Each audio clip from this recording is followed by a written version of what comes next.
Hello everybody, and here again we're once again looking at comments on one of my recent videos, and sort of inspired me to make this video. And I was talking on there about how I make videos in some ways and how I sort of approach them, because people approach them in different ways. And the conversation I was having with somebody who was saying that sort of about planning videos and whether you can even sort of plan them on days, right, I'm going to make a video today, that sort of type of thing. And I suppose people who make videos every single day probably have to do that. If they're consciously making videos every single day, they think, right, I've got to make a video today. I know that installs a bit of discipline in you, and I have done that to an extent when I did a sort of like a week of videos a month or so ago. And in some ways I found that hard work, and other times I wouldn't do it. There's that sort of inspiration, the highs and lows that go of inspiration. For myself, I can make several videos one after the other and just sort of keep doing different topics. But also what I was just saying about how some people make videos necessarily. Now, what comes first, the idea or the vlog itself? Now, for me, it's always the idea. I've never been one for just turning on the camera without any idea whatsoever about what I'm going to say. I did sort of experiment quite some time ago now with a variation of that, where I literally just thought of a word or a topic very quickly and without any thought whatsoever, just turned on the camera and started talking, which is exactly what I've done here. I never really sort of planned to do this, but most of the time, and people have asked me this, so some people may well be interested in how I sort of approach this and how I can sort of talk for a long time and not have to think about it. Now, sometimes I do sort of not rehearse a video. I don't think I've ever done that. I've never sort of read scripts unless it's been part of a collaboration or something like that. I have occasionally sort of written notes down. I have sometimes put little notes up by the side of the computer there, which will guide me, like just buzzwords, not sort of a script of any type whatsoever, but just a little word that may just sort of inspire you or jerk you into doing something. And that's the same approach that I've used when I've done sort of DJing on the radio, which I haven't done for about a year now, but the same sort of thing, that a particular songs, I'll just jot down a word, maybe it's the name of an artist or something, that's something which I can latch onto and can inspire me maybe to carry on. I'll know what I mean by that word. Somebody else could look at it probably and would think, well, what on earth's that? What does that mean? But for me, it's just exactly what I need to then spur me on. And maybe I'm lucky in that I know of people on the radio who literally rehearse their whole sort of link that they're going to put in between the track that's playing now and the track that comes afterwards. Usually you sort of have about 40 seconds, depends where you're working, I suppose. But that's a sort of a general recognised length is 40 seconds. And I've seen people rehearsing what they're going to say next while the previous record or previous song is actually playing. And you would never know, to be fair to those people and to give them credit, when you hear those people speak on the radio, you would never know that they just rehearsed this. And it's quite weird knowing that and then listening to it back when you're at home on the listening to the radio, and you can hear people doing that. And I suspect that there are people out there making vlogs, making videos, who do exactly the same thing. They more or less rehearse what they're going to say before they say it. Some people words can trip off the tongue. They can just sort of think on their feet, I suppose, and maybe that's the way I am. I also, as people have quite often pointed out, talk quite loudly. Now, one of the sort of techniques that some people do is they slow themselves down, so that while they're talking slowly, it gives their mind time to work over things. A little trick. Another trick that you see sort of politicians and that do that is they repeat. Someone asks them a question, to give themselves time to think, they actually repeat the question back, or something along those lines. Or they say something stupid like, I'm glad you asked me that question, when really what they're thinking is, God, what the hell am I going to answer this one? Or I didn't want that question. Or it's a play for time. And you watch politicians, you watch people being interviewed, and quite often they're like that. They just repeat the question. And as I said, it's like a game thing. And I've seen vloggers doing something similar as well. Obviously, one of the other things that they do is that they edit the videos. But you probably know my stance on that. I'm not a big fan of that. But getting back to what I was talking about, and this is the thing, you see, I suppose, is that I have that ability, I don't know what you want to call it really, of just opening my mouth and letting my sort of words ramble out and my thoughts ramble out. I'm one of those people who, I've probably said before, my wife has said that I've got an opinion about just about everything, and I voice some of them on here. I don't voice everything on here. Now, funnily enough, I've just started a blog actually. Maybe I'll put a link to it over there. I haven't got a clue how it's going to go. I've often said that my thoughts run too quickly really to write them down. If I was trying to write down this video, it would take me a very, very long time.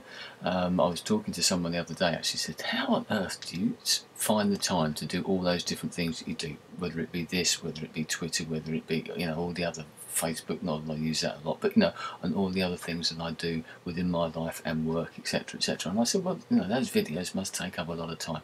For me, they don't take up a lot of time, because what I do, I think of a subject, may jot a few things down, as I said, and I just turn on the camera, usually, bang, it's done. It's one take, it's quick chop off the ends if necessary, maybe put a title on it, maybe put something on the end, thanks for watching or something, and that's done. Then you have to render it, and okay, you can have to upload it, but you don't have to be there when that's happening. So making videos for me doesn't actually take a lot of time. There are some obviously that I plan, you know, like the walks, or the ones that I've just done about May Day and the Jack in the Green, or the Beatles Day videos, but they're sort of side projects. They're things that maybe test me a bit more, get the editing skills, if they're called skills, out there. And so I've lost my train of thought, but I can't remember what I was saying before I come onto this particular topic about how I make them in the first place. So, say this person was wondering how I find the time of that. So I don't find it that too much, but I know other people have that problem, writing things down, etc. And I've completely lost what I was thinking about. Oh, I guess that's one of the occupational hazards of letting your mind wander.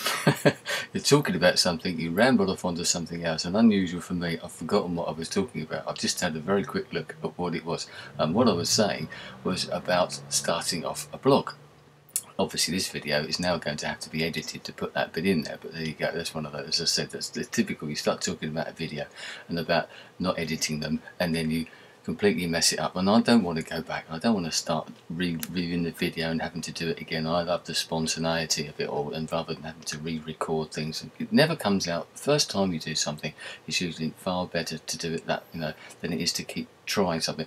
I've done collaboration videos where I've recorded something sort of several times just to try and get the right one. You know what it's like, you've only got sort of 15-second clip or less than that sometimes, and you think, well, I'll try one, you think, no, that could be better, and you go on and on and on, and you might do several of them, and you quite often, more 99 times out of 100, you can bet your life the first take is always the best one. But getting back to what I was talking about originally was about starting a blog, because what I said on the first blog that I did was just an outline, I suppose, of what I'm going to do. Something I've thought about doing for a long time, but as I expressed about the way that I talk, my writing isn't too bad, I don't think. I've done little bits for newspapers and reviews and things like that, but it takes a long time for me. I have to think about it a lot more, and you have to review it, you have to go over it and spell check and all those sort of things, try and get the punctuation, you know, reasonable, that type of thing. But it takes a long time. Even the short blog that I put up as the first introductory thing took me quite a long time. Now I'd love to be able to sort of touch type or something and be able to put things down so that those thoughts can come out there.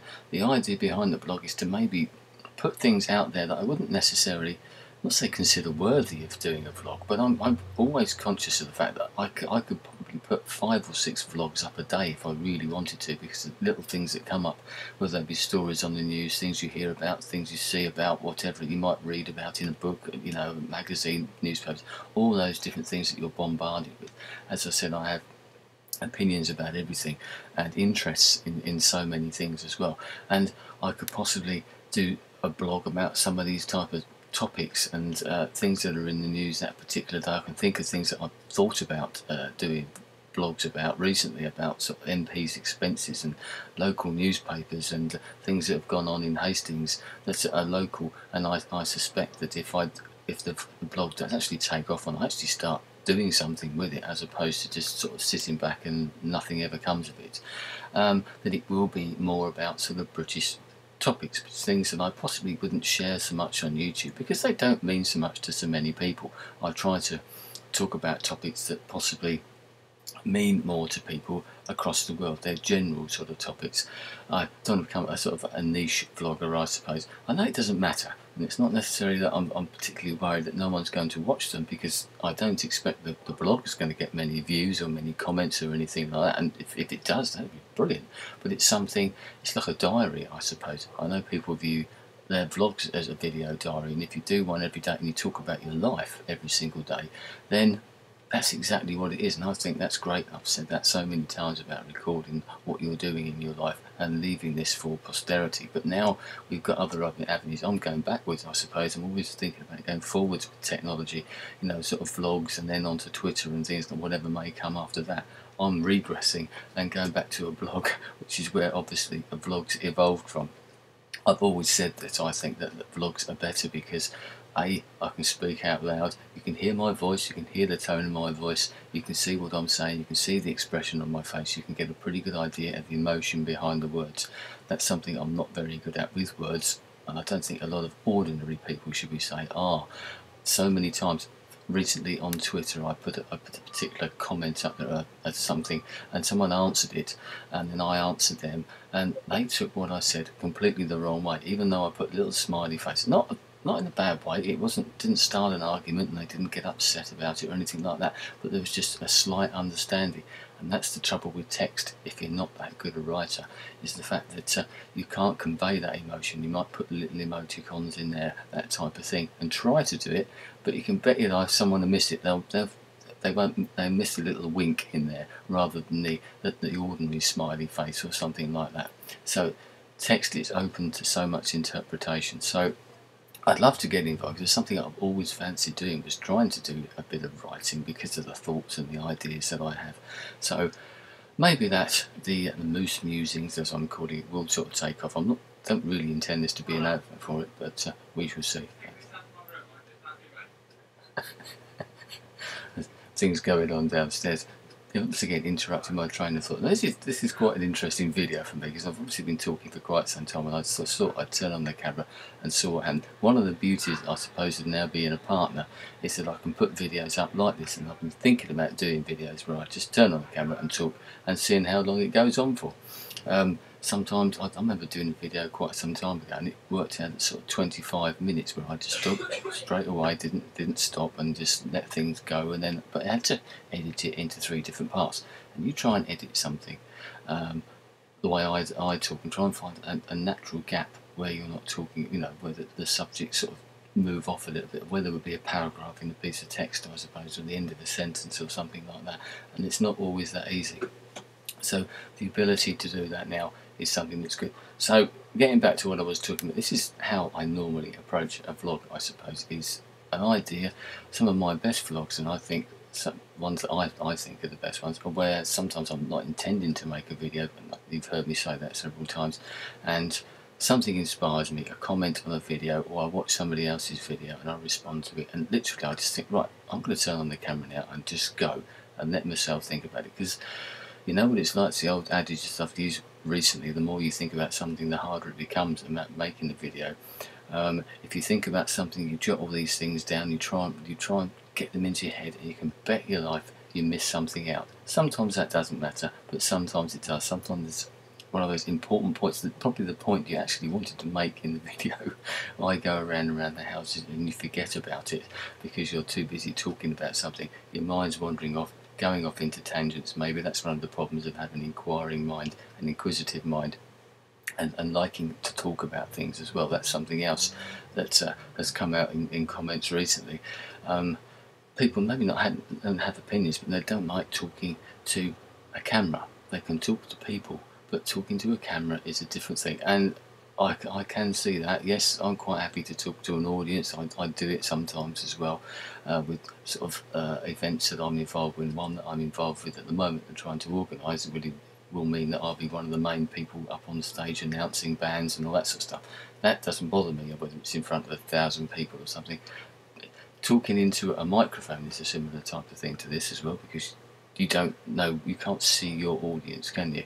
And there's a difference to that. Maybe that takes a bit of maybe that's a bit of an art form as well, getting that emotion in there when you can't actually see anybody. I can see somebody in this, I can see myself in this, so that may be, although I'm staring at a little green dot at the top of the screen at the moment, which is my audience, I suppose.